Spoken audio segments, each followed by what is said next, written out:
All right, I'm live. Welcome everyone to Table Talk, where we talk all things tabletop. I'm your host, the Bedluck Gamer. This time, not joined by my co-host, unfortunately, as Glue Boy is out doing a family function. So that being the case, it's just me, but that's okay. I'm the only one you need because I am the winner. Most of my picks won in the Lancer contest. We'll get more on that and everything else we have here on Table Talk in a little bit. But as normal, a little bit of talk while people are hopping in here into chat. This week has been a very big week in general for the channel, as much as it has been for tabletop gaming in general. Honestly, there's been a lot of things that are happening everywhere, to say the least. So before we get into any of that, I have been so busy lately with just everything that's been going on the channel. I know people are still waiting for the cinematic build video. That's still in the works. It's something I'm trying to put a lot more time and effort into, and it's been somewhat disrupted by the amount of stuff coming into the channel recently. So I've been working pretty hard behind the scenes, and I'm just trying to get everything organized. Daggerheart coming out last week was pretty big, and there was a lot of interesting conversations that we had around that. If y'all haven't known, I've released a wonderful video on the new dragons coming to Pathfinder 2e with the Monster Core. That releases, I think, in a couple of days to the public, so that's also really cool, and there's more Pathfinder content on its way. And we've been running our Lancer contest for the last few weeks, and we've now officially come to a head on that. So it's been a lot lately, and I've been doing my best to juggle everything as appropriately. Also, balancing a lot of personal life stuff as well, as one tends to do. It's been a lot. Thank Vinny Apple for the sub. I appreciate you. So I really gotta shorten that how long that's up. Anyway, so it's been a lot, and I have so much more to show you guys. And not only that, but like the channel's been growing really fast since stuff is starting to come out in the year. Like, the beginning couple of the months of the year is always really, really slow for most YouTube channels in general, though on the gaming side it's been really good, since there's been a lot of games coming out that have been causing some stir, like Helldivers. But for tabletop, it's been a little slow, and now it's not going to be slow anymore, because there's going to be a lot coming out. Paizo pretty much is releasing a new book, or books, every month for the next few months, which is absolutely crazy. That's a lot of stuff that's coming out, which means I'm gonna be really busy following that. So yeah, it's a lot. It's a lot. And it's also, becoming spring, getting warmer. I have a new house that I'm currently, we did a bunch of stuff last year, and now I'm going to be doing a bunch more stuff this year. Kind of, trying to set the house up so that we don't have any further problems with any of the weather or the stuff. So it's been busy for sure. And I definitely have a lot to talk about in the tabletop scene in general, because, man, has there just been a lot of strange controversies lately happening in the tabletop scene on social media. And we also would see, I think PAX East is going on right now, and we're gonna be having other conventions. Paizo's convention is going to be online again this year, but there's been a lot of stuff coming out for that. I will have no end of work this year, so I ask for patience for anyone who is still waiting for something like the cinematic build video, as well as some of the other things that I've promised for the Patreon. Though, to be fair, I will say, as of right now, I'll double check to be sure, I don't think anyone's actually signed on to the Patreon, so it's not like anyone is putting money into anything yet, so, you know, that's just what it is. But yeah, I have, right now, what I'm currently working on is I might do another Monster Core video. My top 5 monsters from Monster Core, I think, would be a very fun video to do. Since the dragon video has done really, really well, actually. So that might come up. Daggerheart, the Darrington Press themselves have sent me a press kit, actually. I can get the press kit. Here, I'll show you guys.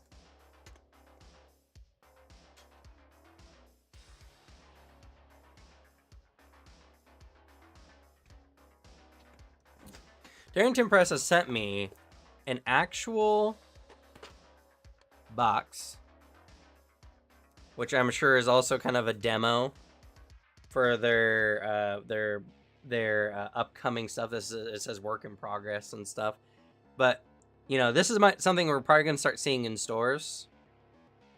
And they had to put this rubber band on because they also sent me some dice and stuff to play with, which is very kind, for sure. Not that I needed more dice, and we also got these little cool, like, marker diamond token thing. Oh, you can't see it because it's green. That's funny. Let me get a red one. There we go. Got a red one here. And some dice to play the game, so that was very kind of them. But as you can see here, I have actual physical cards for the game. So I'm going to be setting it up. I'm going to be looking around, and I'm gonna be judging how the feel of the stuff is, and then I will be reporting back to you guys how that is. But it's been a very busy week for me, so I haven't had a chance to even do any of that yet. So that's currently on hold for the moment, but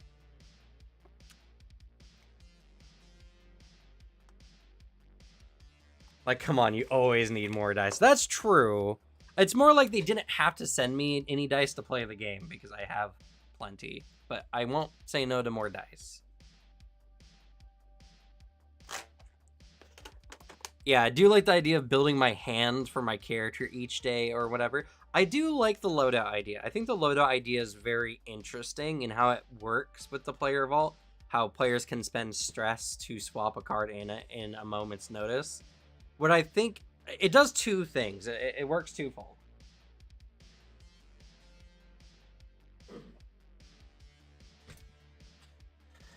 It's easier to manage the things that your character can do by having a smaller loadout of like 5 abilities. And it makes it a lot easier to visually, like, on hand, have all your stuff available. Even though technically all the stuff in your vault is available to you, you just gotta spend stress. This is a solution that I feel like will make other games easier. One of the interesting prospects of Daggerheart is I think it's a very good introduction to more complex tabletop games. I think like a lot of the things they're setting up provides a lot more management stuff that players can work around that can get them ready for more intense games, which can make Daggerheart a really good introductory series for a lot of people. The GM Fiat stuff and some of the difficulties with just how Rules Light kind of works in general is still something that I think is more difficult for the GM aspect of it, but it makes it a great game for bringing your non-tabletop friends into tabletop.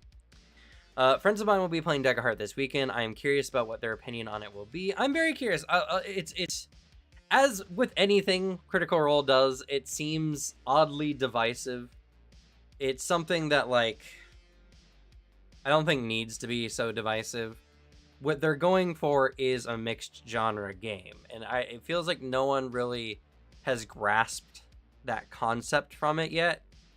They're like, it's not rules light, it's crunch, or it's mostly that it's, it's a crunchy game or whatever, which it's really not. It's not that complex of a game, and the way combat is resolved is very similar to how rules light games do it. They just have a few extra steps, which when you approach it and you play it like it's a rules light game, it feels actually pretty good. It feels like a rules light game that has a little bit more heft to it, which is something I like. But when you're going the other direction, it feels like a crunchy game that has been gutted. And I feel like that's the thing people have been tripping on a lot. My only worry is that both combat and out combat abilities take up the same space, but that might just be my D&D PF brain talking. Yeah, I've seen some people complain about it having too many rules for rules light, but I don't know, does the game even call itself rules light? It Yes and no. Again, it's a hybrid game. The very book says that this is a narrative focused game that plays like a rules light game that offers more in-depth combat, more or less. You know, in some ways similar to how Lancer does it, where Lancer, all the pilot stuff is very, very rules light, and the mech stuff is a lot more crunch. Hey, thanks, AG. I intend to do so. This game is just, it's a rules light game, and the combat plays rules light as well, but now there's just damage numbers involved rather than just I roll against the monster, I get a success, or I roll against the monster and I get a success of so many successes, It's honestly not that different, and I think a lot of people are really just confused or just so inexperienced with playing like rules light games that the concept isn't really getting through. Like I said, when you're going from rules light to crunch, Daggerheart feels good because it feels like a rules light game with more crunch. When you're going backwards, when you're going from D&D to rules light, it feels like D&D but severely gutted. And this is, I think, just the overall dichotomy. And the game itself says this plays like a rules light game. So if you want something that has more in-depth rules or needs more guidance, this might not be for you. While simultaneously, this game does offer a much more in-depth combat than you might be used to in a rules light game. So that might not be the thing. The thing is it's trying to take a place between the two parts of the spectrum. It's a hybrid game. And I feel like there's plenty of space for hybrid games in the market. I'm not particularly interested in it since I've already played three or so systems, but from what I've heard from them so far, the initiative system is something they also feel kind of meh about. I like I like it a lot. I mean, it plays very similarly to Monster of the Week, only it just has more heft to it than Monster of the Week. And it's something that keeps my interest in it a lot more. Like Monster of the Week, I could play like a campaign, not even like a full like year-long campaign necessarily. Daggerheart, I feel like I could play like a full year-long campaign in it, a year, maybe 2-year campaign in it. So it's that thing where it feels like it takes that step between the two types of genres of gaming. And it's something I particularly like. I feel like if I played more rules light games that were similar to this one, I think I would like more rules light games in general. And it's not that I don't like rules, or I think they're bad or anything. I play Monster of the Week, and that's a very rules light game. I played on the channel Blades in the Dark, and we'll probably play some other games in the future. I don't see the issue with the initiative system, to be honest. I haven't played Daggerheart. Yeah, I have played Daggerheart, and I don't see any problem with the initiative system. So, the initiative system is designed so that it doesn't have the normal constraints of combat, so the players can do whatever. And people are just tripping up on that. People feel like it somehow is imbalanced when the GM gets tokens equal to player actions and can act whenever they see fit for narrative purposes. And that's also another thing as well. Games like Daggerheart are not a game you play to have difficult combat to engage with. Daggerheart is a game that you have narrative that has combat. You know, it's a game that is all about the storytelling. It's a narrative focused game. That's it, plain and simple. So all your actions, all your mentality should be focused on moving the narrative forward. The combat comes in as a kind of heft. It looks imbalanced if you think combat is just D&D. Yeah, that's right. And to be fair, there are some things that feel imbalanced. I feel like there are definitely some cards that are just inherently stronger than others in some ways. And well, for domain cards, that's kind of fine because you can kind of build yourself combat focused cards along with non-combat focused cards. The ancestries do feel a bit more imbalanced in some ways. Some ancestries just feel stronger or more ambiguous, and it's something that I feel like they're going to hammer out, which is completely okay. That's a point of a beta test. But like the initiative system is literally just, okay, you guys tell me what you do in this combat scene, and that gets contextualized through the rules. You know, whenever you attack, you roll an attack roll and you apply damage from your weapon as normal. So anytime your character narrates an attack, that's what you do. If you say, okay, I jump onto the dragon and I try to stab him in the eye, you know, that's something that the game is completely okay with, and the GM just is like, okay, cool, go ahead and make a combat roll, and if you succeed, you can spend stress, and you'll do damage, and you'll also make the dragon vulnerable so that your allies have a better chance fighting the dragon.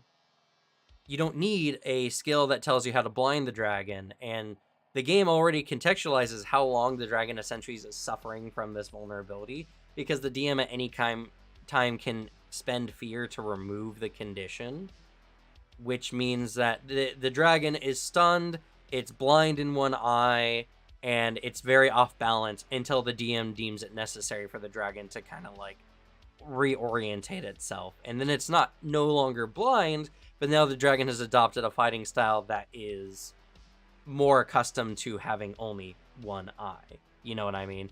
All that kind of stuff can't really happen very easily in a crunchier game, but it can happen way better in a rules-like game. And that's what this is for people who just kind of want their characters to do things, and the game very well facilitates that. A lot of the issues that people are running into with like how things work or anything, I remember Orbital Dropkick was mentioning that they don't like how one of the warrior abilities does, but it also shows that he just doesn't know how the game works, because a lot of his complaints were based on things that are in the rules that are actually mentioned there, and it misses a lot of the main points of how the game is designed to play.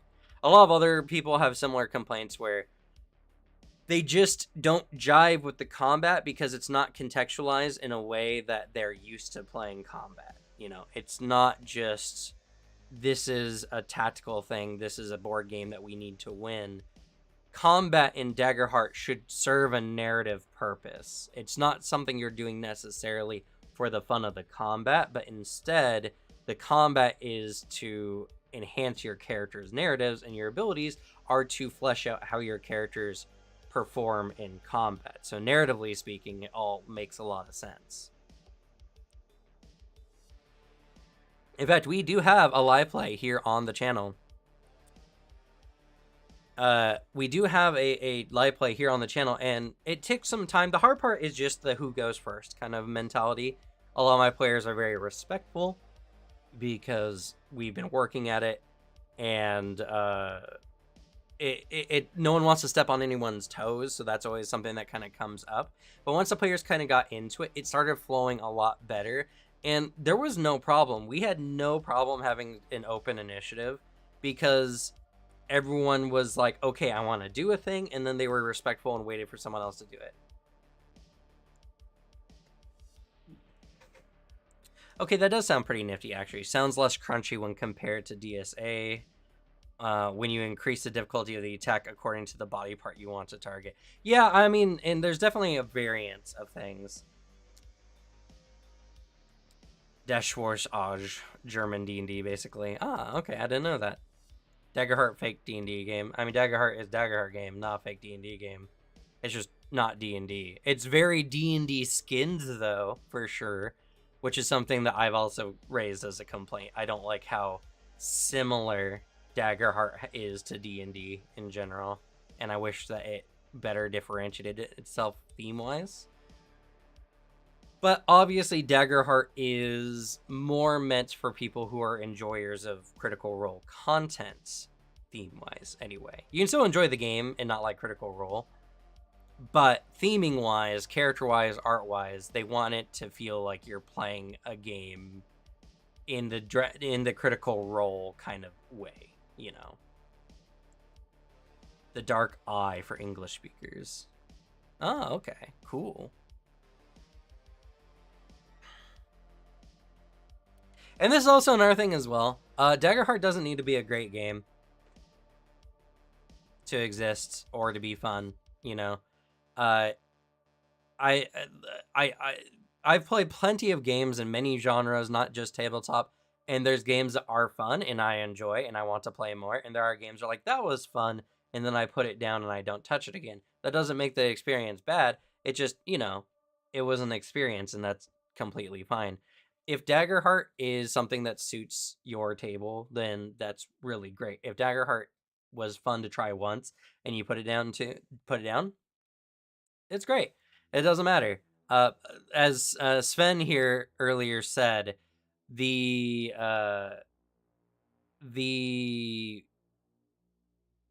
game doesn't particularly suit them, and that's okay, you know.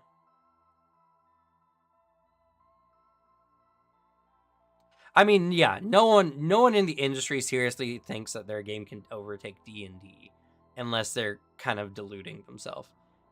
You can't compete with the sheer market share and money that Hasbro commands over the market. There's just something like, I think objectively speaking, Pathfinder is a better game than D&D. That's my opinion, and that doesn't mean that D&D is a bad game, but I think Pathfinder is a better game. And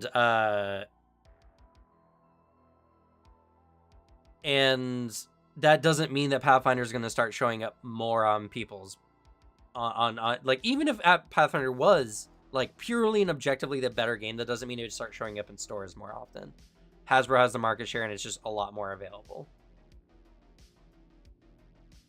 Not gonna lie, Lancer's initiative system opened up my brain to different possibilities. Yeah, Lancer has a very unique one. I like how Lancer does it. You sold me on Daggerheart, but does it work in practice? That's up to you and your party. I can tell you that Daggerheart works in practice from my experience, but that's because, one, I'm a GM who's been running games for 20 years, and I'm also very familiar with rules like games. And also, me and my group are an unusual group that are capable of and often do play more than once a week. We play twice a week on average.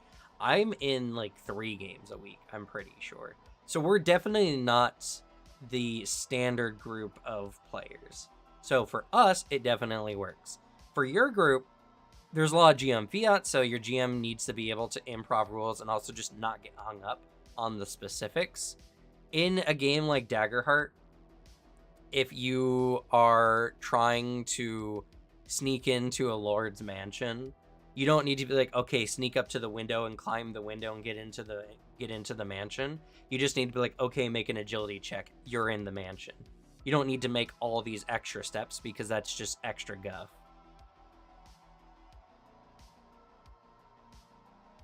And if you're okay with how that plays, then this is going to be a game for you, more or less.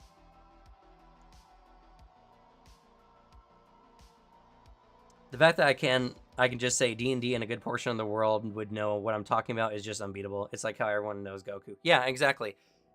You know, you can't beat the market share that Hasbro has, and tabletop is still pretty juvenile in overall, like, the general populace right now. So word of mouth and like indie isn't as strong as it is for something like in video games. So we can't have these contenders that are like outperforming D&D yet. But that doesn't mean it can't happen, but the culture needs to evolve to match it. You guys play twice a week. Like I said, I play 3 games a week. My fiance runs a game, I run my game, and then I'm in a Monster of the Week game. So on average, it's more like 2 a week because something always happens to like one game or another. But on a good week, we play 3 times. I play 3 times a week, and most of my players are in 2 of those games. So, you know. How do you feel about a small studio using AR art due to lack of a budget? AI or artless? Artless is the best way, and it's really irrelevant to whether AI is good or not. AI has such a bad media media presence that using AI art will sink your game just by the fact that it exists, even if it's obtained through ethical means. That's the current nature of how we view AI art. And so there's no good way, even if ethical, AI can be used for any particular market share. If I was asked about morals, it depends on how that AI art came about. If it uses scraping to create its AI art, then no, that's unethical and I don't approve. Artless is better. But also, even if it's like just one art piece, spending like $300 on a art piece for your game as a representation of what the game is, I think goes a really long way. So I don't even think artless is necessarily the way to go. We played up to 4 times a week, though I'm trying to reduce that a bit because it's getting exhausting sometimes. Yeah, well, that's the thing about tabletop. It's mentally exhausting. Your brain is going at a million miles an hour. You have to take breaks, and everyone has a different level at which they can handle it. I would much rather play once a week and have a really good game than play like 3 times a week, 4 times a week, and all the games be kind of meh because everyone's just kind of fried, or everyone's just like not able to put 100% into it because they spread that 100% over too many games. Definitely, it's not all AI uses stolen assets. There are tons that don't, but they're not the big, easily accessible ones. To be fair, to be honest. Regardless, like I said, it doesn't really matter. Like I said, AI that uses scraping, bad, 100%. I'm not for that. AI in general is just not going to sell your game regardless. People are going to notice it because AI art is still very noticeable, and it's just going to sink your game before you even get off the ground. I hate how D&D is a default. I want people to try different TTRPGs that works best for them. Yeah, for sure. I mean, the MMOs went through a very similar thing, which was very frustrating because there was some pretty good MMOs out before World of Warcraft. But when World of Warcraft kind of took the market by storm and Blizzard became such a massive company, MMOs became pretty synonymous with World of Warcraft for a long time. And that took like 10 years to get over. So tabletop still being rather juvenile, we're still kind of in that phase. But if enough people get invested in tabletop and invested in games that are not necessarily D&D, we're going to start seeing it a lot more. And the funny thing is due to D&D 5e's kind of ambiguous nature rules-wise, that doesn't really make for a cohesive experience. The amount of homebrewing that goes into these games really sparks the idea that tabletop is already just different for every group. And so translating that to playing other games, I think it becomes pretty easy. But a large number of content creators and a large part of social media in general is still evolving away from it. And I think Critical Role is doing a really good job of introducing new games. And I mean, already with how Dimension 20 just generally operates, kind of moving them away from D&D would be a lot easier as well. So once we have these big companies, big faces in the field moving away from like D&D, I feel like we're going to see a big indie boom and a larger interest in general tabletop. And that's like probably in the next like 4 or 5 years, give or take. I feel like the market's already changing. This year is going to be a big year because we're going to see what D&D's 5.5 is going to look like. And if it's bad, then I'll just, further agitate the need for new games. If it's good, it hopefully at the very least can just bring more people into tabletop. You play Pathfinder, right? I do play Pathfinder, correct, John B. Well, WotC is really helping the TTRP market outside of D&D get a bit more traction. It really is. There's been no better look. Like, Pathfinder blew up because of the OGL, so that's not wrong. Wednesday, Lancer. Thursday, D&D. Friday, D&D. Saturday, Filler. Sunday, Pathfinder. Wow, that's a lot of games. Yeah, you were saying that, 4 games. Here's the thing for me. D&D has really cool flavor, but because of WotC, I can't invest in D&D much anymore unless it's for ELOL. Yeah, that's fair. I think that's completely fair. Vote with your wallet, they say. If you don't like what the company is doing, you can still play its stuff, just don't buy its products. The game I'm designing specifically bans human characters. Am I shooting myself in the foot? That depends. You can play a game that's just not set in a setting that we recognize, and that's completely like okay. If the whole point is to look into other things, that's fine. If you're like, oh, we're playing a D&D, or I made this fantasy world that's very similar to D&D or very similar to the general like fantasy tropes, but there are no humans, that will make people feel bad who like playing humans. I'm a person who likes playing humans. And so not seeing a human in a game would make me a little sad. I'd still play the game for sure. I mean, with the transhumanism that's in Lancer, like sometimes it's even hard to call them humans because they're just so vastly different, even on a biological scale, due to how the technology works, that the characters would be vaguely human at best. TTRPG Renaissance, let's go. Yeah, we've been pretty much in a renaissance for a while, and I feel like we're gonna be hitting its climax hopefully soon. D&D 5e is like Skyrim. Yes, we could jump to an objectively better system, or we could just maul the shit out of it until it suits our taste. Yeah, and if that's what you want to do with D&D, that's completely fine. More people playing tabletop just means that eventually more people will be looking for games outside of Skyrim, just like how everyone who played Skyrim isn't currently playing Skyrim. In fact, talk about currently playing. After stream, I'm going to be playing Dragon's Dogma 2. I can't wait. I am so upset that Dragon's Dogma 2 literally releases in the middle of stream today. Like, right in the middle.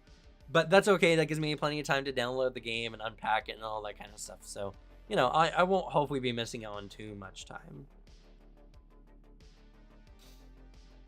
We don't sell people, we sell potential. CC, yeah, Smishimoto. That's very true. So, let's go ahead real quick. I'll definitely be having to entertain more of these conversations, but I do know there are people who are here who are staying up because they live in Europe and want to hear about the Lancer contest winners. So, today, if you have not been in our Discord, what are you doing? Our Discord's a great place. We've been running our Lancer build contest that has been going on for a few weeks here. We have some great winners. Alex and I each picked 5 mechs, and we've each come out with the winners in tow. I won 3-2. 3 of my mech choices won over 2 of Alex, though I will say, during our vote yesterday, there was a little bit of some peculiarities. There was like a sudden tie-up when the count finished, and then there was some oddities. I was also in the middle of making the Dragons video at the time, and Alex was gone, so a lot of stuff happened. So I will say that the E-Tree mech, despite not winning, will be getting a special mention. I mean, I'll be mentioning all the honorable mentions in the video itself, but the E-Tree specifically, I will have a special call out for, as there was a lot of peculiarities, and unfortunately, it was just a little bit of a drop of the ball on my part as well. I've just, like I said, I've been so busy, and I needed to get that video out, which to say that video is doing really good right now, so I don't regret it. But there was also just some oddities that happened with that part of the contest. But so far, or not so far, right now, the winners of the contest are Burning Wheel by Lions of Comer. We have Stake Driver, which, one second here.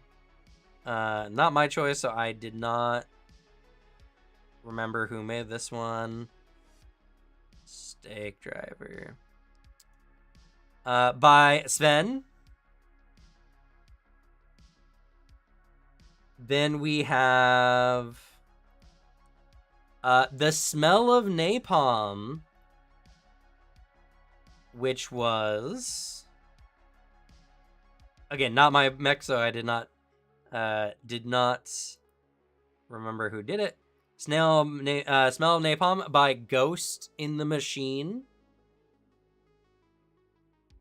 Our next winner was that was the Hammer Time. I believe that was also one of Sven's mechs. And Angry Bees, which won out, and that was another one by Lion of Comer.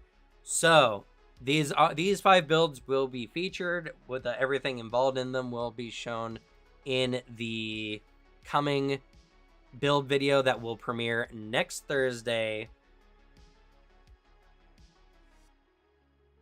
E3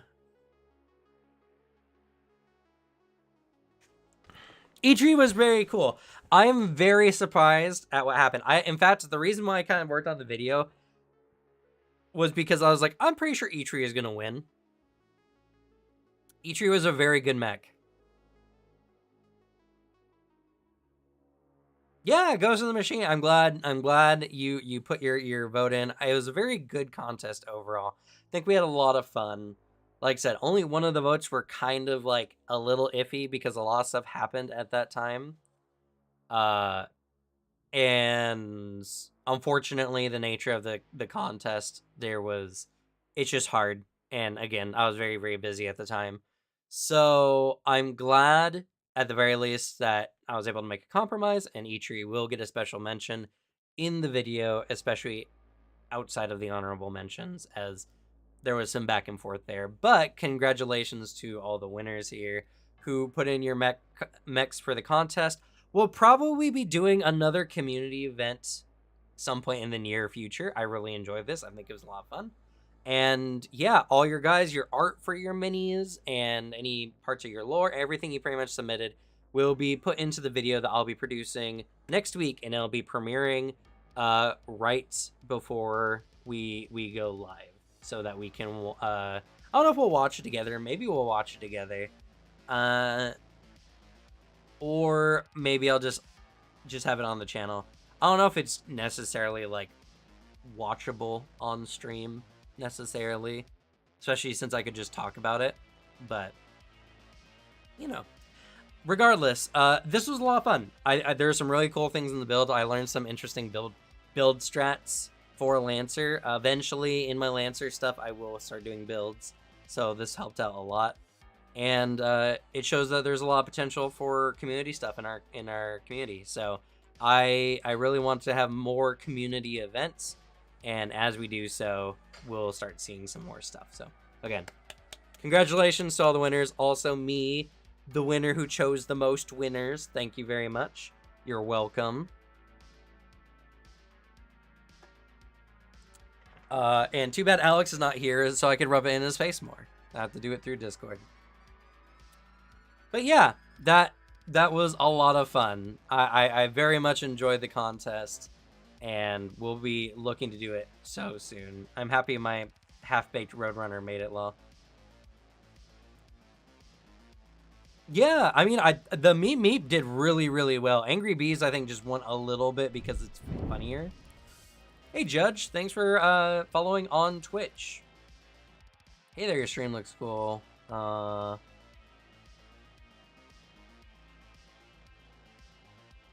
Your stream pretty cool. That's why I followed you. I would like to make you a friend and be a fan. If you don't mind kindly chat with me on Discord. My Discord username is PerryHole.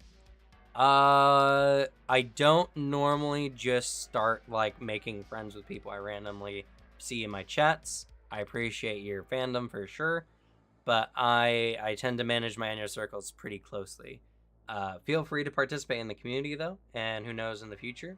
But you know, I don't just become like closely associated with people who talk to me online. That's just how it goes. Meep just needed the Acme system, yeah. You needed really, really good character art done for Meep Meep. That's definitely something I could see making a very interesting character.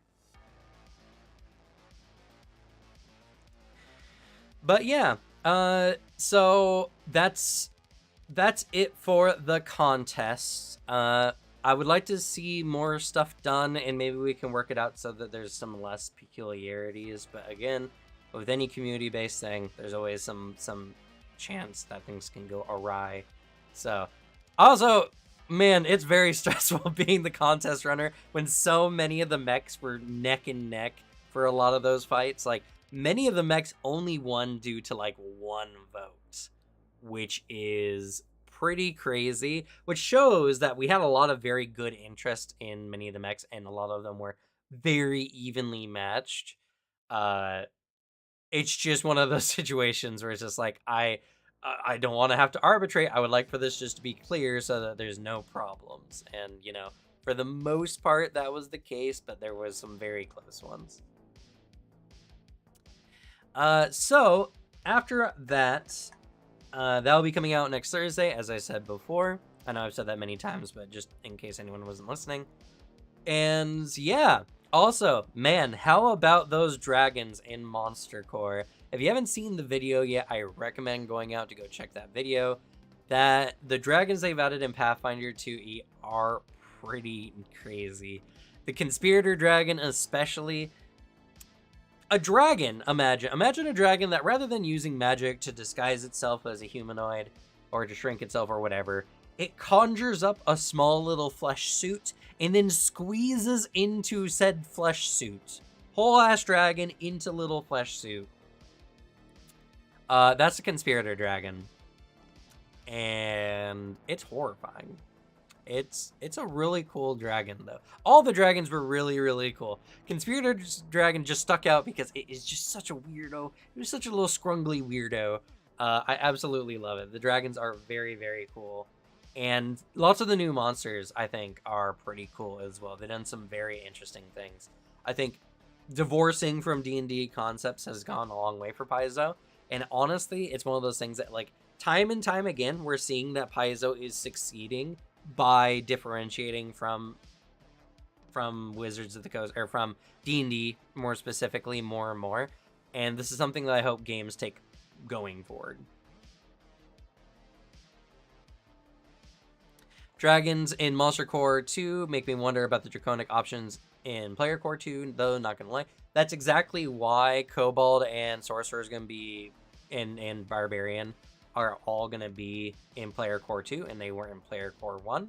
Because of these changes, they had to be reworked a little bit. So, hiding inside a flesh suit sounds like those sneaky skeletons with their skelepathy. So yeah, that's why Player Core 2 has some of those options, and they are going to have some effects. So it will be very interesting to see Draconic Sorcerers pretty much have 4 different traditions with like one bloodline, because you can pick one of the traditions of dragons. And I think that's going to be very interesting. I'd also like to see how the Barbarian takes it with the instincts, because now dragons are not necessarily so divorced from the traditions. So I wonder if Draconic Barbarians might even get access to like innate cantrips they can use while raging, which would be kind of cool. I think so. And also I think Kobolds will become really interesting. Good night, Sven. Have a good night. I knew you were holding up just to see your wins in the contest, so I got it done early for you. You thank me later. Have a good night. Dragon AP where you interact with all the different dragons. Let's do it, Paizo. Yeah, I think also some of these dragons are some of the most interesting narrative set pieces you can have.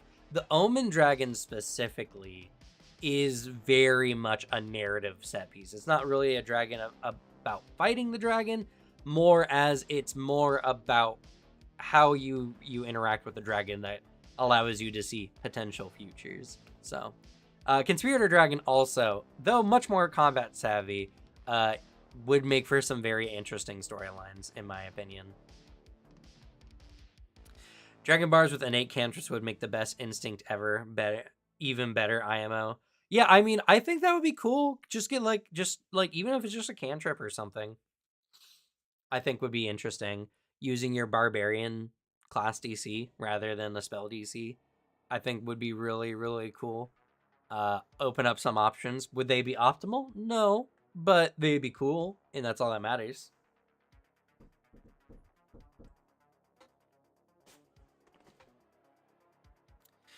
So we have that, and next month we are having a new character. We are having the Qianxia, the world guide, and the character guide coming up, which is going to introduce more ancestries and more ancestry options for things like the Tengu or the Kitsune, which I'm very, very excited for.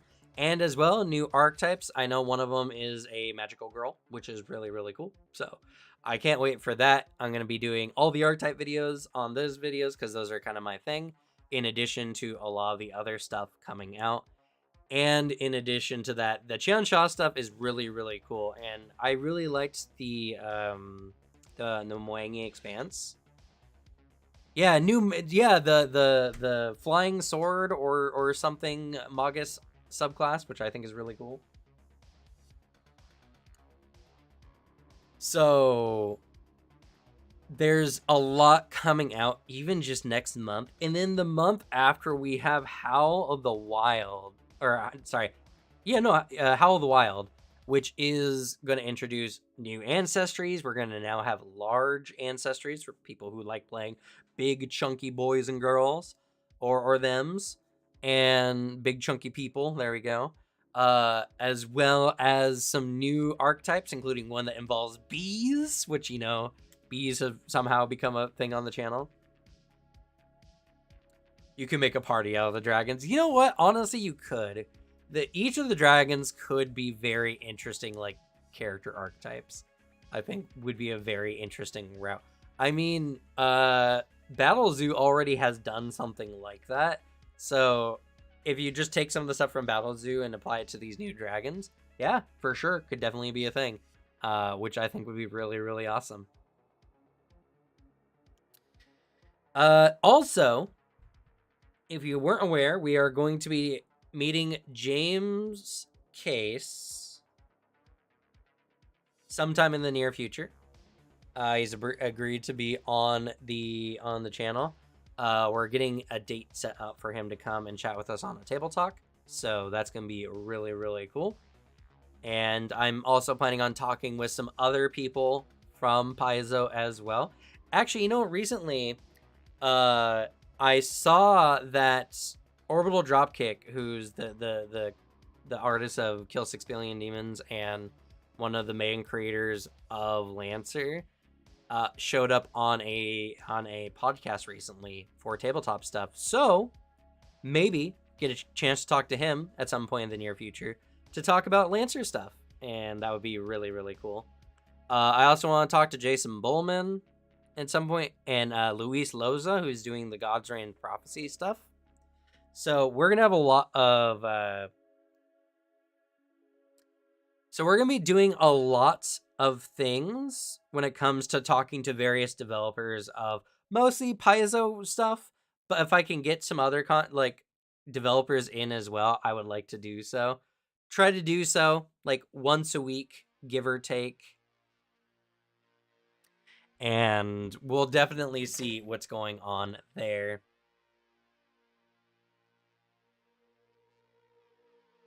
There's a lot going on.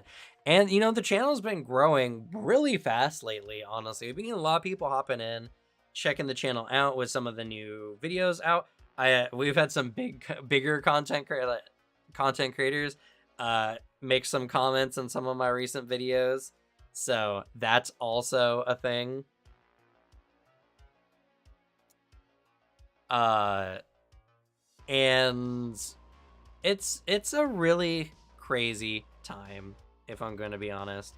There's been a lot of really cool stuff, and if you love tabletop games like I do, you guys are going to be in for a lot of great stuff in the very near future. Hopefully, I'll get a chance to start working on my projects again. Like I said, I still have the cinematic build videos that are still up. My War Priest build is coming, and it's really, really good. I want to make sure that I get the cinematic part right, and it's just a lot of trial and error right now. And so it's something that I'm putting a lot of effort into, and hopefully it pays off. But now that we're all done with the announcements and pretty much everything coming up, which I'm sure I've said like 100 times, if you guys have any questions on Daggerheart, or if you have any questions on the new Monster Core, or anything that's coming up on the channel, feel free to ask. Unfortunately, my co-host didn't show up today. Today we were going to talk about Rules Light, because I feel like that is a very interesting topic in the current media space of tabletop games, because the thing with Rules Light games is they perform a very different function for a very similar game style, and I feel like a lot of people are tripping up on that, because a lot of people are trying to inject rules to fix Rules Light games when they're missing the point of why those rules are missing in the first place. And a lot of that translates to Daggerheart specifically. A lot of people are trying to inject rules where rules aren't supposed to be there. This happened a lot with Candela Obscura, and if it wasn't Critical Role making these games, no one would have been talking about them. But games have been doing this for a really long time. Any other monsters you saw in the Monster Core you didn't talk about in the video? There are a lot of really interesting monsters that were in the Monster Core. Let me go ahead and dive into my file real quick and pull out some pictures of some of them. As there are some really cool ones. I like what they've done with Onis now. Onis are very, very cool. Also, the Rakshasa have been developed more and are more solid as like an actual monster, rather than like a weird misrepresentation of a culture's lore.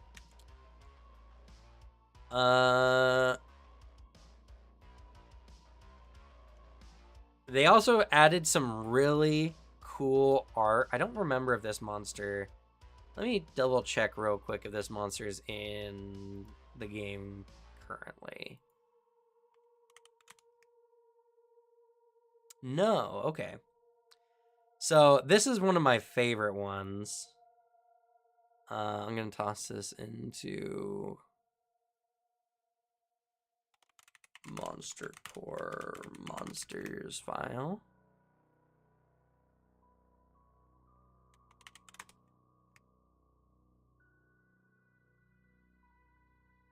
Okay. And then let me go ahead, pull this up for you guys. Oops, nope.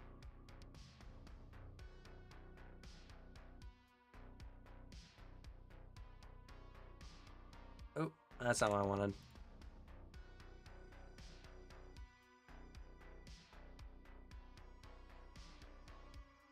Look at this guy. Look at this guy right here. The Karna, it's called. The Karna is an Archon, and it is essentially like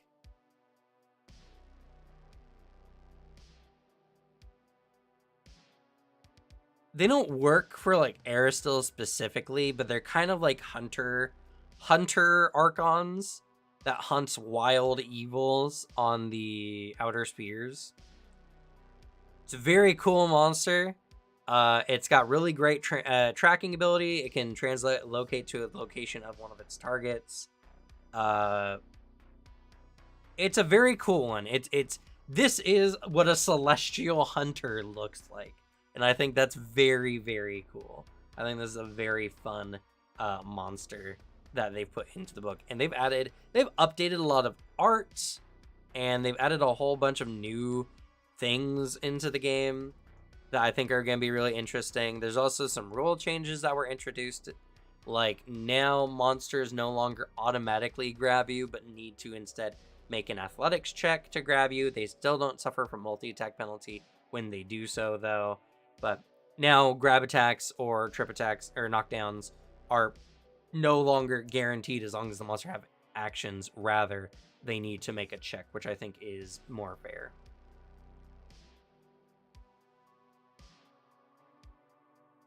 I always felt we needed mind flayers in Pathfinder, and that the fiendish fish we got in their place were just not visually striking.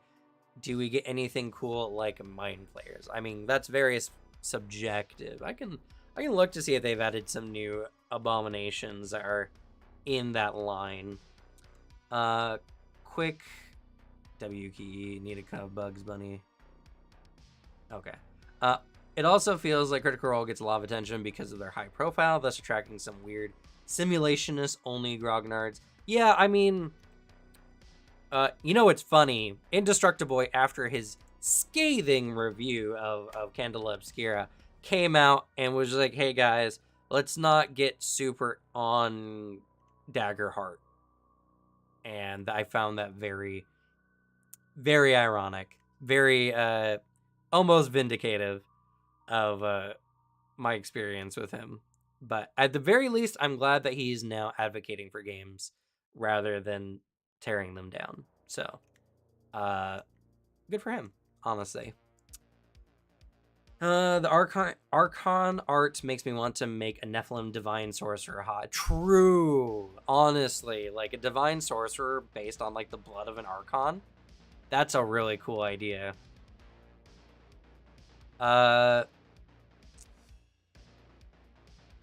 It has some issues, means monsters can now crit of the grab, which can be very likely for higher level bosses and the like. That's kind of true, but I think that's still better than a guaranteed grab, in my opinion. And again, like, it's a balancing thing. If you guys are going up against consistently monsters way higher level than you, that's a balance problem, not a game problem. Otherwise, for monsters, it operates much the same as it does for players, which is if it's the target's good save, you're not likely to get it, but if it's their bad save, you're more likely to get it. And players tend to have a lot more averaged saves overall. So in practice, it doesn't really feel that bad.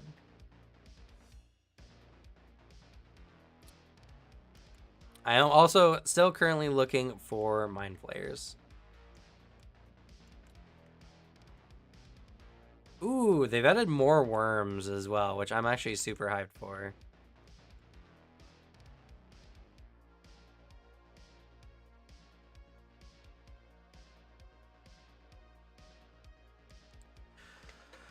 The failure rate, the players' failure rate can be pretty high. To whom is failing this?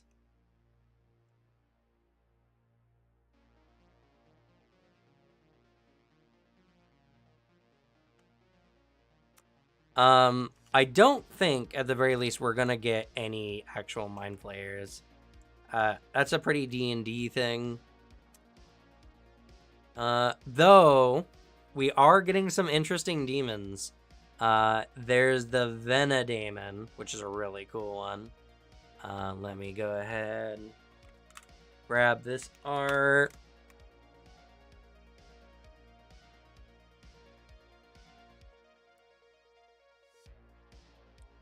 I really do like how Pathfinder likes to lean a lot more into the eldritch horror kind of stuff, and a lot of their art really shows that. So this is one of the really cool daemons they added. Funny enough, this guy right here is level 5. He looks way scarier than he should be. But you know, eldritch spellcaster type dude. I do like the idea of intermixing of like eldritch and arcane stuff together. They also have an interaction with cacao demons with the soul gems that they make.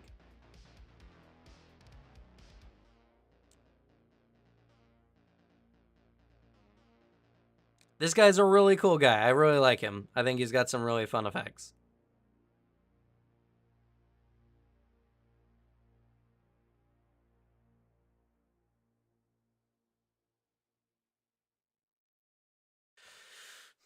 I was just hoping there was something similar. Their style and lore was the best thing about D&D, in my opinion. I mean, for sure, and that's the great thing about tabletop, right? Is you can just steal it if you want to for your games. It wouldn't be the first nor the last to do so. It's just something that like Paizo is going forward going to more and more differentiate their game from D&D-esque stuff as much as possible. So things that are similar are going to become less and less common, but that doesn't mean that you can't use them. There's just not going to be official material. And I guarantee on the Pathfinder Infinite, they're going to be introducing, someone's going to have some homebrew for it, I'm sure, at some point. If you had to make a magical class, what would you make? You know, if I was to make a magical class, I think I would like to make a... I would like to make a wizard-esque class, but that's a lot more styled around how investigator works.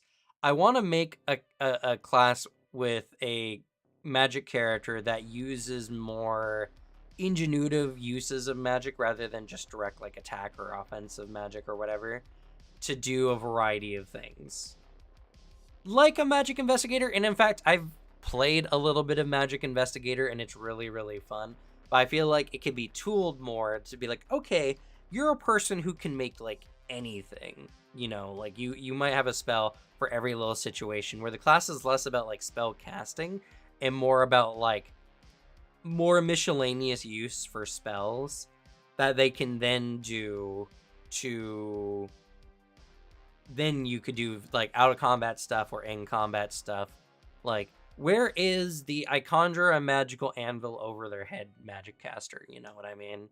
Like, it's not I throw a fireball at them. It's like more just like I conjure a sword, and my conjured sword does damage based on my intelligence kind of stuff. You know? Ranged Magus with Investigator archetype OP, yeah. True. That's the kind of stuff. The thing I like about Magic is not the power. I like the versatility of Magic. My idea of the ultimate Magic character is literally a character who uses magic in ingenuitive ways to solve problems rather than having spells that solve every problem. You know what I mean? Like, I don't want to play a magic caster necessarily that has a door or a spell that opens doors. I want to be a magic caster who has the ability to use a magic to like damage locks on doors to break them open. That kind of stuff. Not like a one for how rules tend to work, but like thematically. That's what I like more. So you mean like how the Avatar verse, they have many, yeah, that makes sense, waterbender can use sweat kind of stuff. That's the kind of stuff I really do like. I think Avatar The Last Airbender, Avatar in general, in that line anyway, I think is a really, really good example of how you can make power systems very ingenuitive and more interesting. And that's something that I like more than anything, is the ability to use my head in combat or use my head out of combat to solve issues in game. I like using my creativity. One of my strongest suits is my ability to just come up with creative answers. So I want something that can really play on that. Alchemist from Fullmetal Alchemist. Yeah, that's also another one I actually really, really love. I love how they do it. And I love how to be a state alchemist, you're kind of just a specialist in a particular way of using alchemy that you've managed to do so quickly and functionally, you know.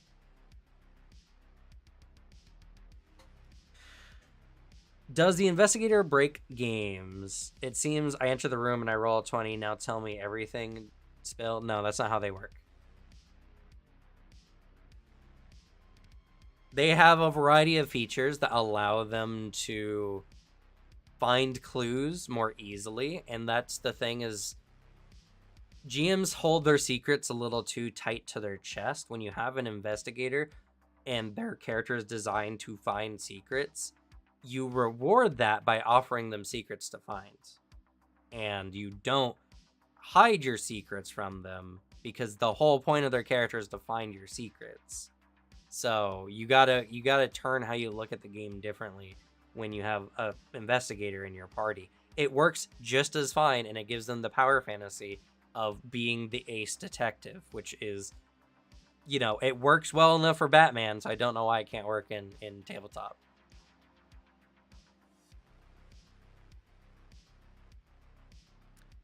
Are you a Brandon Sanderson fan by any chance? There's a Stormlight RPG coming out on Kickstarter Alchemy, so I wonder what your thoughts are. I haven't been looking into a lot of general Kickstarter games. It,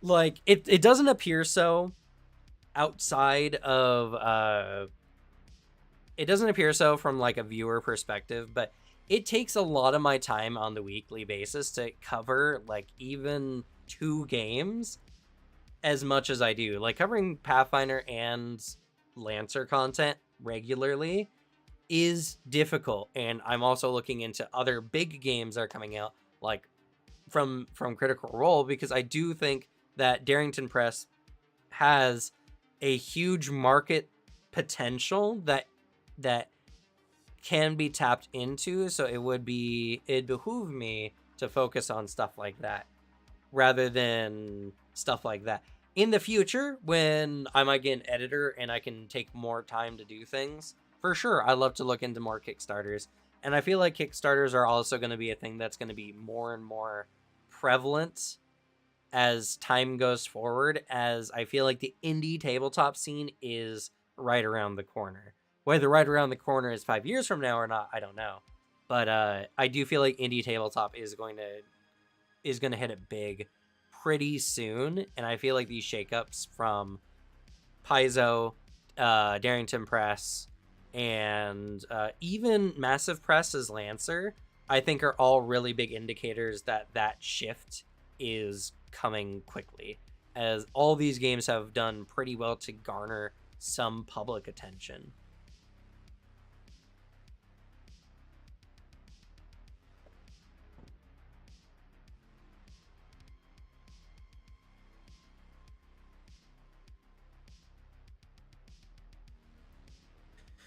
It does seem that many of the games have a $100 entry point. Games like Gloomhaven are worse. What? I $100 entry point I think is incredibly inaccurate, and also Gloomhaven is a board game that has the themes of tabletop. You can definitely play Gloomhaven more tabletop, but it is a board game first and foremost, so that's highly irrelevant.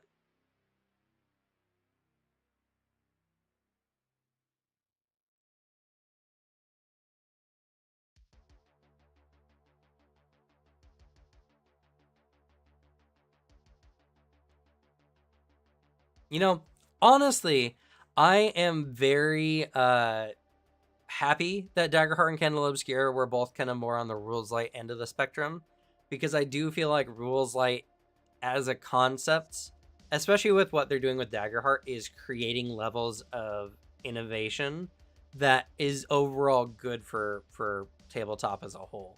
Like the idea of how do we do crunch but simpler, I think is a kind of refining process that can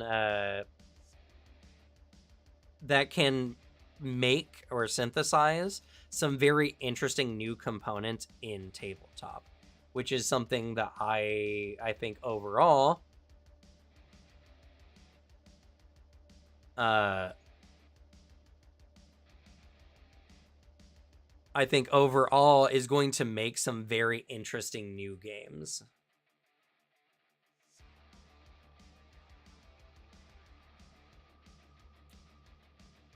And that is why I think a lot of the discourse, I think even people who are expressing their dislike for everything still has a level of value. It's not necessary, like, as frustrated as I get with how people are kind of orientating their arguments around rules like content or things that are hybrid content between, like how Daggerheart is more of a hybrid. I feel like the I feel like it's important to understand why these people are kind of tripping up on these games, and them voicing their opinions on the matter is helping to identify them. A lot of what I've been able to find and whatever I've been able to see from people's arguments are very indicative, more on like how the culture of tabletop has developed and what we can do to kind of like reshift it so that we move away from these very strict boundaries that wargaming kind of has placed on tabletop as a general concept. Narrative games are games that are good because they tell a story that's wholly unique to you and has mechanics to help back that story up. If the mechanics are getting in the way of you telling your story, that's an inherent problem in the overall idea. And that also doesn't mean that like tabletop games can't just be board games with a little free like role playing on the side. I feel like that's a complete valid way to play the game, but we need to open up to be outside of how D&D is kind of like constructed how you view tabletop games, or how people, I should say, not anyone specifically, view tabletop games. A lot of people are very obsessed with winning combat encounters more than they are with telling interesting stories. And that is, I think, a natural divergence and something that can be equally appeased on both sides. But people need to not put their specific limitations on the whole of tabletop.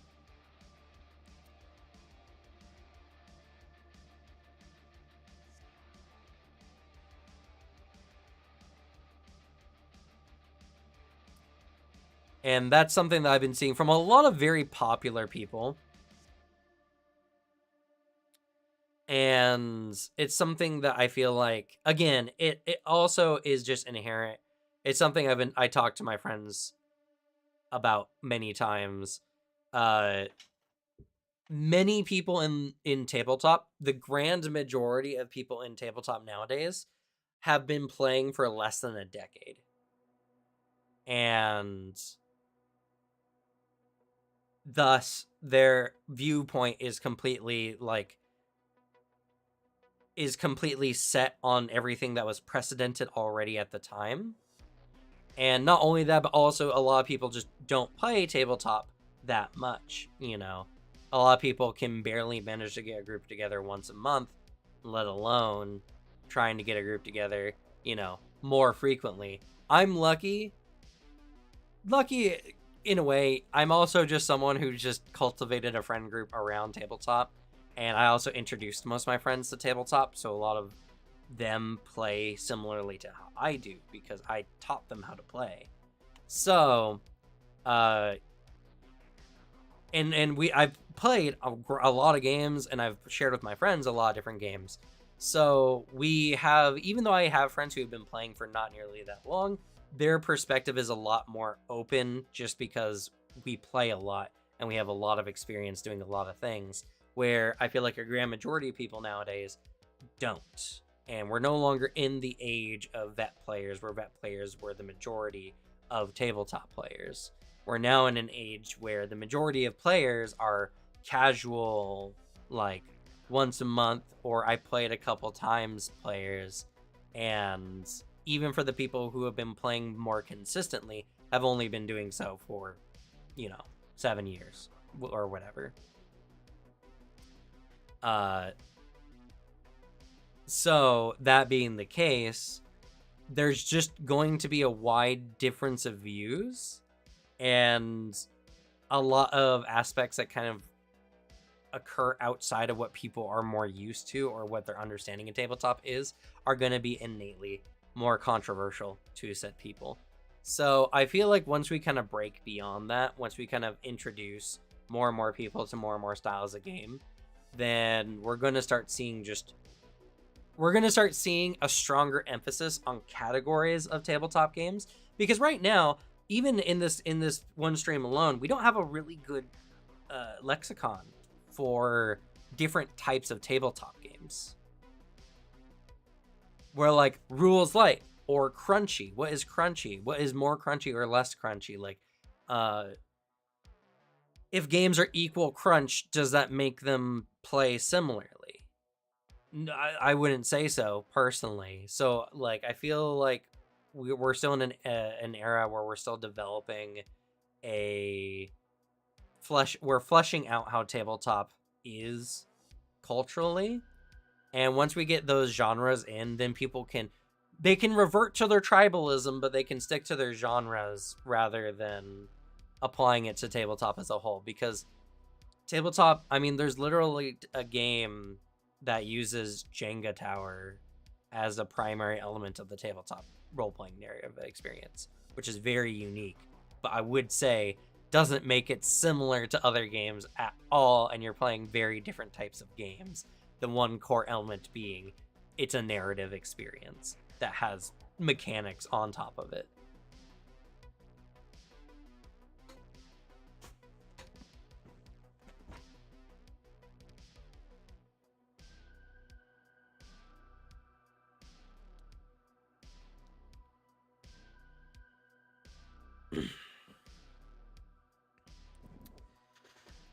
Oh boy, I'm gonna be tired today. Usually I have someone to fill up the dead air.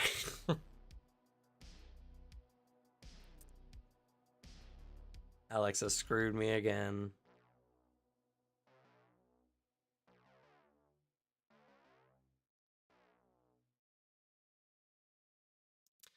And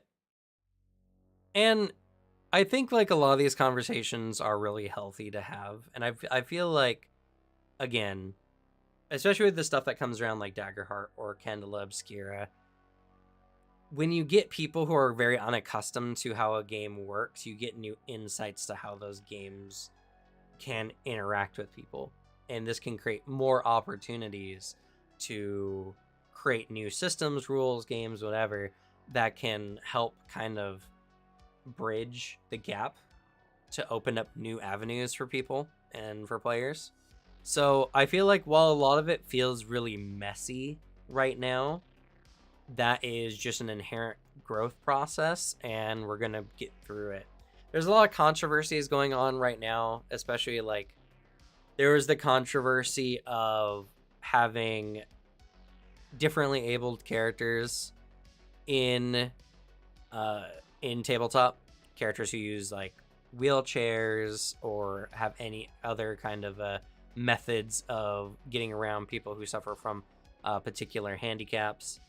And the conversation going on about it, I think, is really indicative, not necessarily of the do you care about people or don't you kind of conversation, but more just what people think a particular setting allows or disallows for. And I think that's a very interesting conversation. I mean, in Lancer, for instance, if you're coming from a cradle world planet, it's unlikely your character would have any disabilities, even genetic disabilities, because gene editing is a thing, like, in the setting. Also, a variety of cybernetic enhancements. So having a character who is who is disabled in that part of the setting doesn't make sense. But that doesn't account for characters who, say, come from the long rim, for instance, that's so far away from Cradle that the level of technology is millennia different. Characters might still have cybernetic improvements, but they might be bad, they might be very hard to maintain, and so having something like a wheelchair might make more sense. And when you're a Lancer pilot, I mean, it's not like, yeah, long rim is so far away, they reinvented money. Yeah, it's crazy how the setting is set up, and it's one of the things I really enjoy. But the thing is that it does evoke interesting conversations, and while it definitely brings out some very negative conversations, I think it brings up some very interesting world building conversations as well. Hopefully world building conversations that people who are developing games are taking into consideration, where, like in Lancer, you can technically have a setting that simultaneously disallows and allows for a disabled character to exist. And it's purely narrative, and that's something that can tell a story. If you want to play a character, like I said, who uses a wheelchair and Lancer, I mean, again, it's not like your legs are super necessary in Lancer, and that's something that gameplay-wise isn't super impactful, but narratively-wise, you have to be like, okay, so your character's probably from a far-reach world. You're from a world that's so far away from Cradle that you might not even fully understand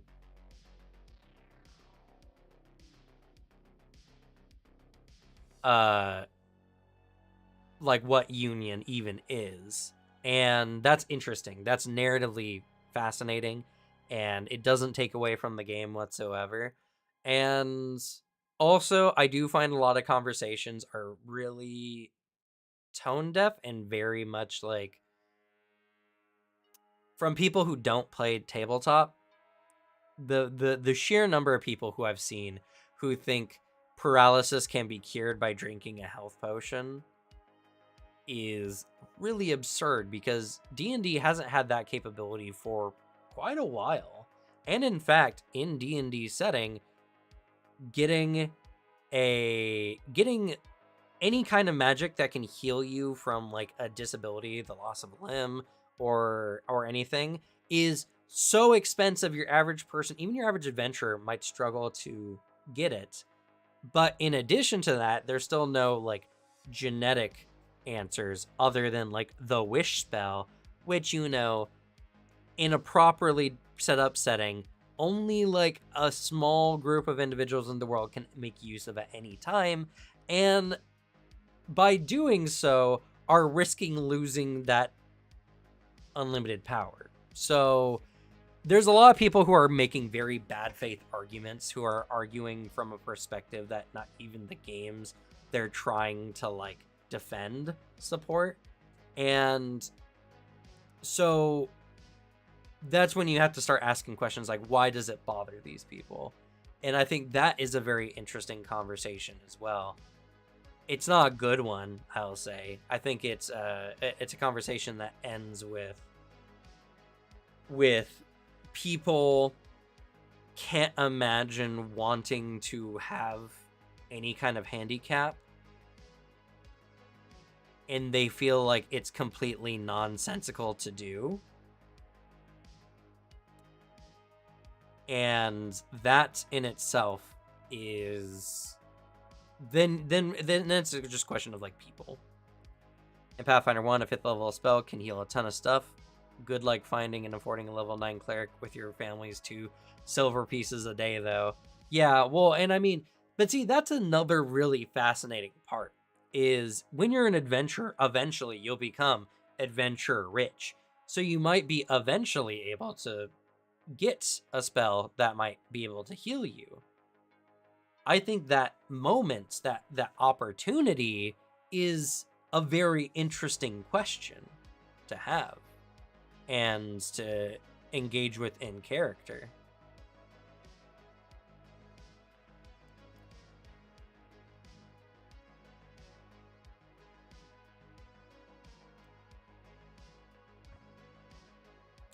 So, there's a lot of opportunities for it. And, like, it's not equal. Not everyone who has a disability wants to have that disability in a TTRPG setting. And honestly, not everyone who plays one of those characters has a disability in real life. Sometimes I think it's a very healthy exercise to try to put yourself in another person's shoes and to work with their, like, to think about how it is to be like someone like that. I think is very valuable.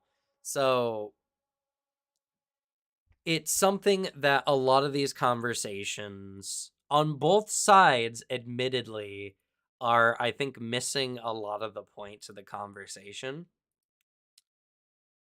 And I'm always going to advocate for allowing people to play the story they want to tell. You know, I think that's a really good way to put it. To play the story you want to tell.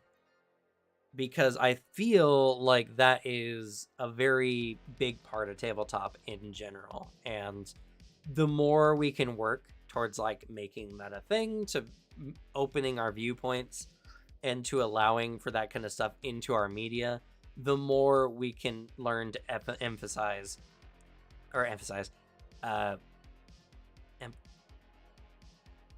not emphasize empathize, there you go, with our fellow human beings, So I think the conversations are all a growing pain that are inherent in the process of creating something, and it's an indication of tabletop's growth, because honestly, 20 years ago we weren't having these kind of conversations that often. People still were to some degree, because we're very creative and we want to try different types of characters.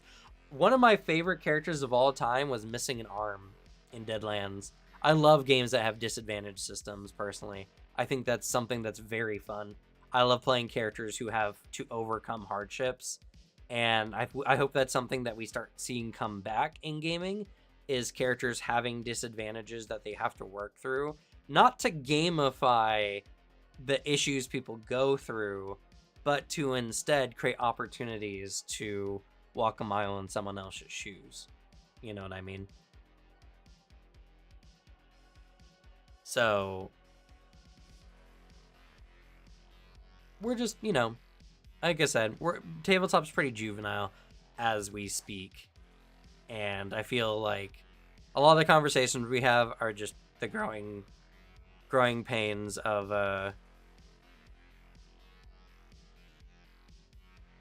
are just the growing pains of a bunch of people who are struggling to figure out how to make things work, more or less.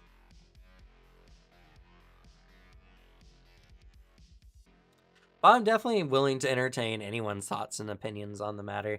I think there's a lot of value to be had in the conversations. What else has been going on in the tabletop scene? There's been a lot of crazy stuff. A lot of weird conversations have been hopping up. And I don't necessarily want to talk only about the negative things. I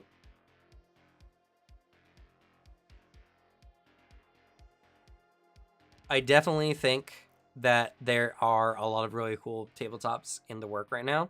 I haven't really looked into it, like I've said before, but like we're now, something I'm excited for. We're now in the age, in the time period where people who are working on Pathfinder adjacent content are pretty far in the work. And please, please, please give me some more Pathfinder 2e ripoffs. I want to see this rule set be done in many different ways. I want so many different creators to take it and run wild with it. I want to see what the interesting things done with Pathfinder's content, or like general playstyle, can be done with. I mean, Lancer has already got something. Goomba Banwa is a game that uses a lot of the same trappings from Lancer, which I think is very, very interesting. And I absolutely love Lancer's system. And honestly, my one downside with Lancer is how disparate the pilot and mech sides of the game are. And I would love to see something close up on that. Beacon is another one. Beacon is another one that I've seen that's been doing something similar. Yeah. Uh, I know the creator, Orbital Dropkick, is doing more stuff as well, which would be very cool.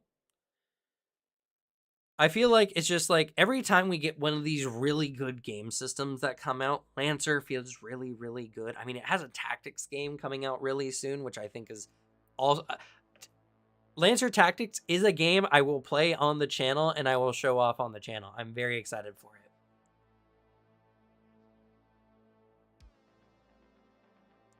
Yeah, Beacon is the game I wanted where you use a Lancer. See, that's something I always loved in Final Fantasy. I love the idea of Final Fantasy games where you could go into a job and get some features from that job to take to another job. Super cool. They don't do it enough. So yes, exactly.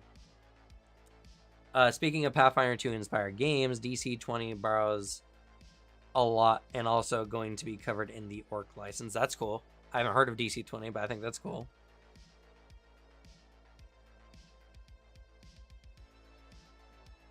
Icon is still in playtesting, but I know he's also working on other stuff in addition to that.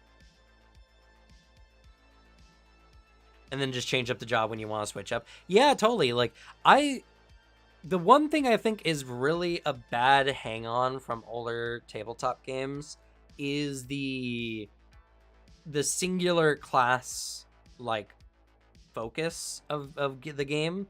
I want more games that offer me a mix and match of how different classes work so that I can make a character who works very much how I want them to work, or how I can make different characters that play very differently. My favorite game for that currently is Fabula Ultima.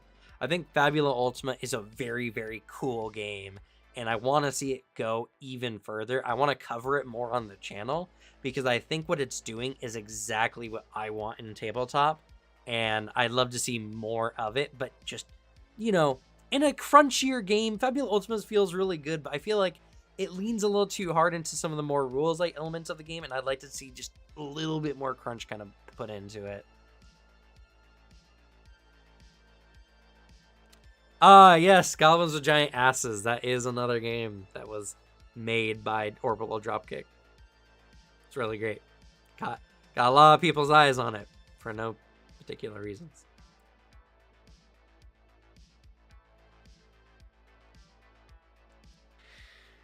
And that's another thing as well. Like, I would love to see more goofy, fun tabletops. Give me a tabletop game that's really funny, really fun to play in a single night and then never touch again. I would love something like that. Just give me a good time for like a night. Take my money. Just make something really, really fun to play with my friends, you know, when they come over.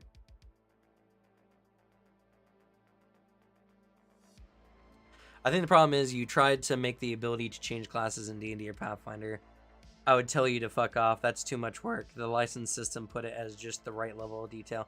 Yeah, well, that's the thing is like, right, you're right. It's a very fundamental level on like D&D and Pathfinder, where I feel like Pathfinder does it better. I love the archetype system. I think the archetype system is a very good system for how multi-classing can work and can recontextualize some of your classes. I really like how it works, but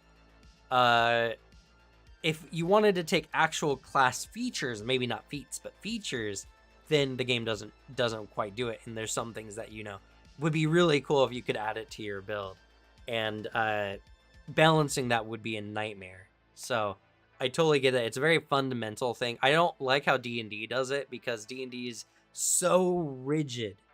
It's like, oh, okay, so you want to multi-class some levels in the fighter to pick up this really cool ability. Well, now you're now not able to pick up the end game abilities you really wanted for your character's end game because you're not a rogue that has some multi-classed fighter into it. You are a rogue with some levels and fighter with some levels, and I just don't like it. Some people really do like it. I do not. I think it feels very restrictive. Have you tried Lasers and Feelings? That's a fun, quick, fun Star Trek-y space romp. That sounds fun. One of my favorite games in that genre is Paranoia. Paranoia is a really, really fun, silly game. That's, it is a tabletop narrative game, but it's just goofy. All hail friend computer.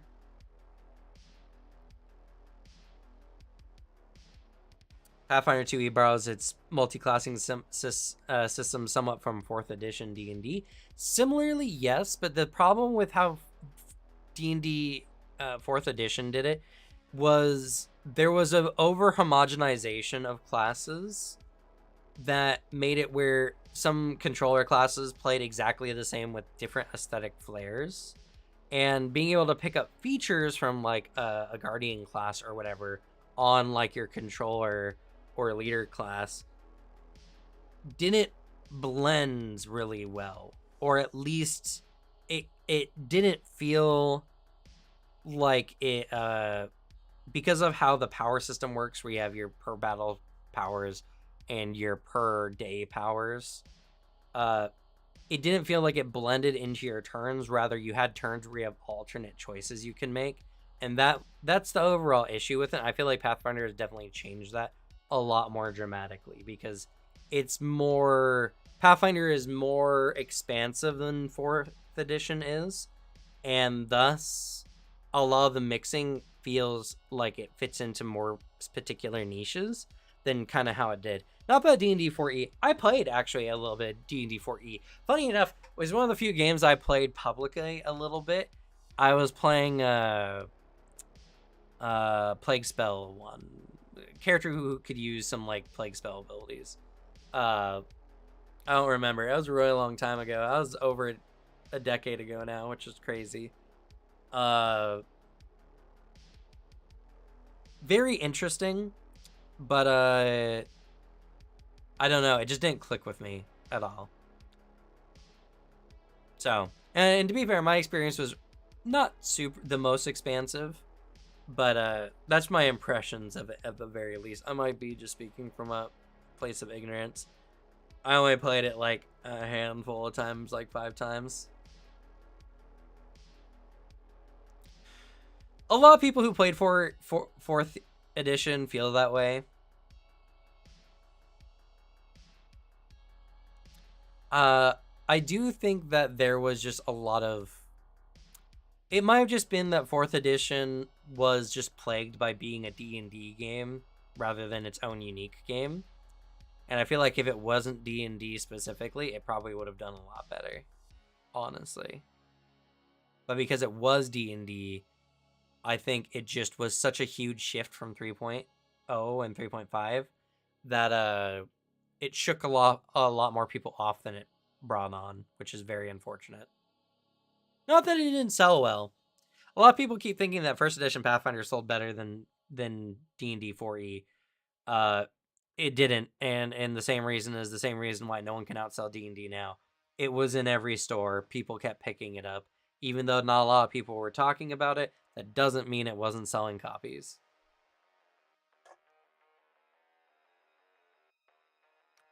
That there's media bias, which is something that, you always have to be very cautious of. Something can seem very innocuous but be way more popular than you give it credit for. Like who the hell talks about FIFA games, right? Like only people who are really really into FIFA, and yet FIFA is a billion dollar industry game like production line. So, enough people obviously pay and buy FIFA games that they're still super relevant despite almost no one talking about it in the grander media scale. The level 3.5 multi-class leveling system is horrible and not even remotely balanced. Yeah, and that actually translated into Pathfinder 1st edition quite a lot too, actually. Some of the best builds in the game were very much like either there's a lot of like just archer builds were so nuts in Pathfinder 1st edition. And there were also some really like necessary prestige classes or multi-classes you had to take to be really, really good at certain things. It is bonkers. Like I said, I really like archetypes. I think Pathfinder 2E's archetype system. I think the free archetype system should just be a base system, because I think the idea of adding things onto your character's kit rather than looking to replace parts of your character kit is so much more interesting and creates much more interesting designs. I like how our group does it. We have free archetype, but the archetypes can't be multi-class archetypes. So that means that the characters are looking to add more unique stuff to the characters rather than just stuff yoinked from other classes. Though I do say, someone who's made a lot of builds on this channel, a lot of my builds do include like some multi-class archetyping to get some very interesting things. I still think it works really, really well with how Pathfinder does it, for sure. And Lancer is already good, as we just saw with our wonderful Lancer contest that we just announced the winners for earlier in the stream. I think there are a lot of really fun ways that licenses can be mixed and matched to make some very interesting builds.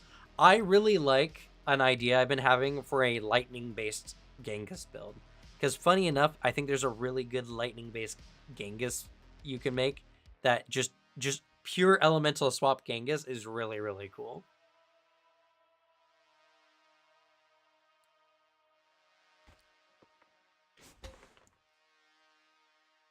You can't play Lancer without multi-classing past 3 levels at level 3. True.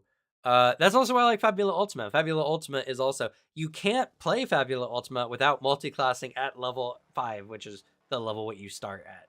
You have to have 3 different classes in your first character, which I think is a wonderful idea and something I'm very, very enthusiastic about for the system.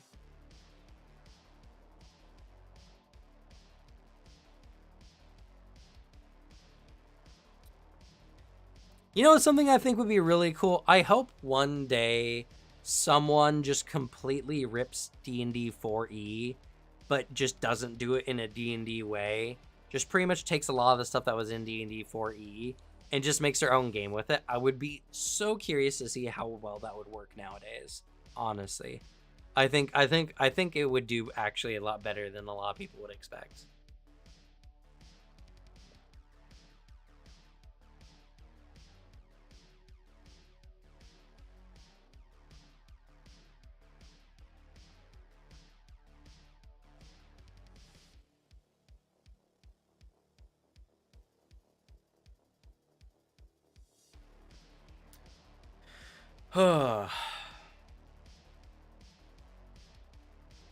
I think I might end stream a little early. 1, Dragon's Dogma has finished downloading on my computer, so, you know. Do want to play some Dragon's Dogma too. 2, I'm just getting tired talking by myself. It's always nice to have Alex along to kind of have extra stuff. And 3, I don't have a lot to talk about right now without having like another person's commentary on top, because I always like to have like a conversation. And while I've definitely done a lot of streams by myself before, I feel like a lot of the things I want to talk about more specifically, I would like to have a more immediate soundboard to bounce off of. Now that I know how cool Lancer's drone commanders are, I want a Starfinder 2E class, like a Horus Hydra somewhat. True, give me Pathfinder 2E drone commander, let's go. Also, I'm so excited for Starfinder 2E to come in and blend in with some Pathfinder stuff.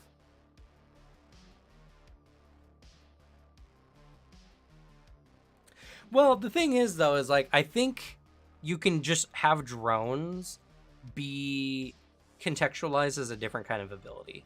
Not necessarily like their own individual companions, but like a activatable, like a buff that you have in the combat field that you can activate as like a reaction or action. Thank you, Stephen McCarty, for the sub. I appreciate you.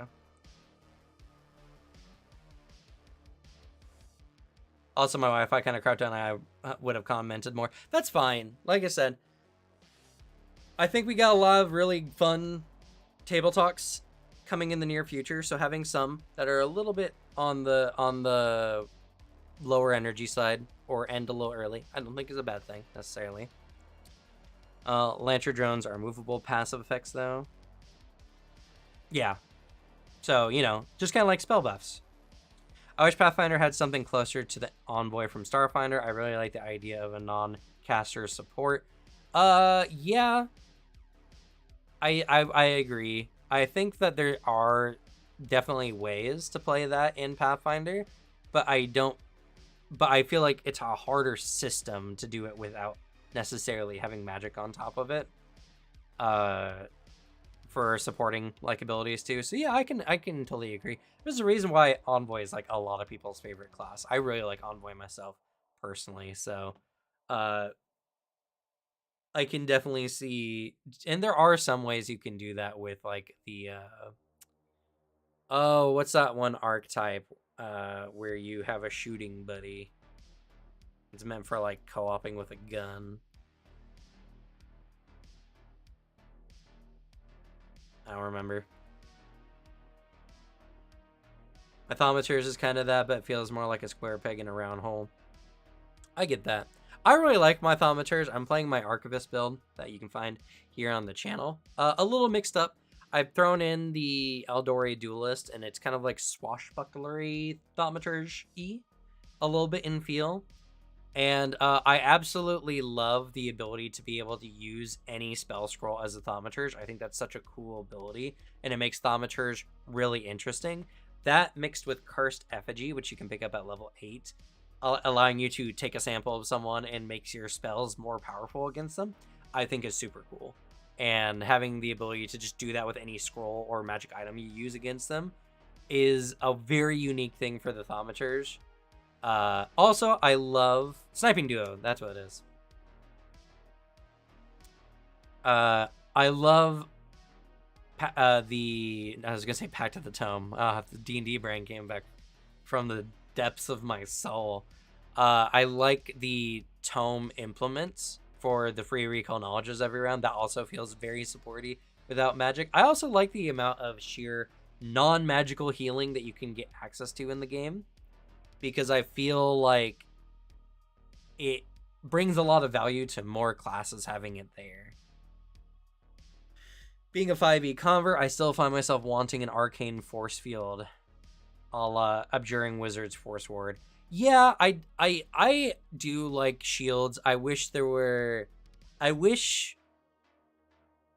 was a way. I mean, you can pretty much make a shield be temp HP if you really want to. You could reskin anything that gives you temp HP as a shield, but I do feel like a class that would be like a shielding mage that can, as a reaction, give an ally temp HP when they take an attack as like a free thing, resourceless, would be really cool. Similar to champion, but maybe less temp HP, but they could do it from a distance. I think that'd be a really, really cool idea. Also, do you think someone on Pathfinder Infinite could make archetypes out of the 3.5e prestige classes? Yeah, for sure. I think they could. I don't see why not. The hard part is a lot of the prestige classes are already actually turned into archetypes, like Assassin, for instance. And 2, archetypes are horizontal power growth, not vertical power growth. So, archetypes are. Prestiges were something that felt more vertical, and you would have to translate that vertical feeling into a horizontal way, which would make it harder. I'm doing a Regalia Amulet. That's a really good combo. Kashirishi with Marshall. So I'm just on the front lines giving allies passive benefits and tripping and grappling stuff with my horn. I think that's really cool. I think that would be a really fun build, honestly. That does sound really fun. I homebrewed a Magus Feat to work like that instead. Haha. Give me a Spell Warp Sniper, Pathfinder 2e. I think, and to be fair, we talked to Michael Sayer earlier this month. You can find that in the live channel, or the live tab on the channel. You want to go see our chat with Michael Sayer. They have a lot of really cool stuff, and ever since the OGL, they've felt more liberated to do weirder and more interesting things with some of the stuff they're coming out with. A lot of it is just in like a 2-year pipeline. So a lot of the stuff from the OGL we're not gonna see necessarily for like another year or two. So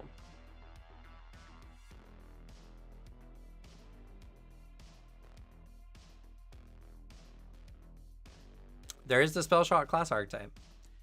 There's also the Eldritch Archer archetype, which is also pretty good. I actually really like Eldritch Archer. Honestly, Gunslinger's really cool.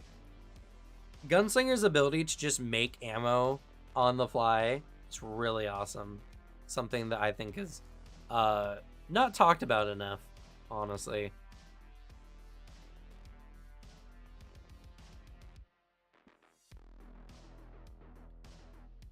All right, but that is, I think, going to be it for me on this stream today. I didn't end as early as I thought I was going to do, but it's still going to be about like 5-ish, 10 minutes early from what we normally do.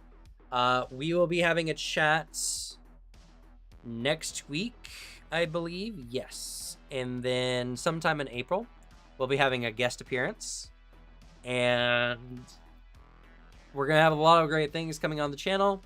Be on the lookout. More Daggerheart type content will be coming. More Pathfinder content will be coming. More Lancer content will be coming. I am getting very close to the end of why this license is awesome, which is really cool. I have a lot of stuff coming. So if you guys have not done so already, please follow, like, subscribe on your platform of choice. We are here on Table Talk every Thursday, 4 p.m. to 6 p.m. Pacific Standard Time. I try to produce at least 3 videos a week, so be on the lookout for that. And in addition, I'm also working on some projects behind the scenes to kind of bring some higher quality content. So if you wish to financially support the channel and to support those ends, you can join my Patreon, linked in the description on YouTube. It's not on the stream description, though, which I need to fix.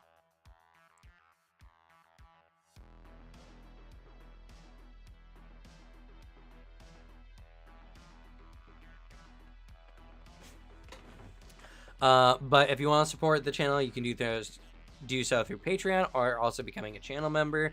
I'm working on more stuff for the Twitch stuff. I have a lot of things going on. And the channel just needs to get, like, spot checked all over the place on both the Twitch and here. Also, if you're watching on Twitch, feel free to use your Prime sub channel. Also another way to support the channel. Take Jeff Bezos' money. I'd very much appreciate that. But that's going to be it for me. So thank you all so much for watching. Good luck with your games, and leave the bad luck to me. And I'll see y'all next time. Bye, everyone.